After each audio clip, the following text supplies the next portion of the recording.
ச்சே, இந்த சீனை பார்த்தாலே என்ன மாதிரி ஒரு ரொமான்டிக் கப்பிள்றான்.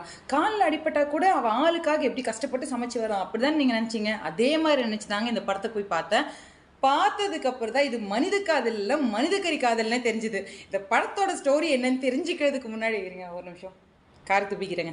இந்த படத்தோட ஸ்டோரி என்னன்னு தெரிஞ்சுக்கிறதுக்கு முன்னாடி நம்மளுடைய பேஜை ஃபாலோ பண்ணதாங்க ஃபாலோ பண்ணிடுங்க. படத்தோட ஸ்டோரியே ஹீரோ ஹீரோயினை விட ஒரு பெரியவளா இருப்பான், டாக்டரா இருப்பான். ஹீரோ வந்து ஒரு மீட் எல்லாம் யார் யார் சாப்பிடலாம் அப்படிங்கறத பத்தி ஒரு ரிசர்ச் பண்ணிட்டு இருப்பான். இந்த மாதிரி மீட்லாம் பழக்கத்துல இருந்தது அப்படின்ட்டு. இதுதான் சிம்பிளானது. ரெண்டு பேருக்கும் மீட் சாப்பிடுறதுனா பிடிக்கும். தலைவன் வந்து ஹீரோயின் மேல இருக்கிற லவ்ல என்ன பண்ணுவான்னா அவளை இம்ப்ரெஸ் பண்ணணும்ட்டு தொடக்கறியவே கட் பண்ணி கொடுப்பான். அந்த டேஸ்ட் ஒரு டைம்ல வந்து அவளுக்கு ரொம்ப பிடிச்சி போக திருப்பி திருப்பி திருப்பி திருப்பி கேட்கறாங்க. இவங்க லவ் வந்து அந்த தொடக்கறியா வந்து அதான் சொன்னல மனிதக்கறி காதலாம் மாற ஆரம்பிக்குது.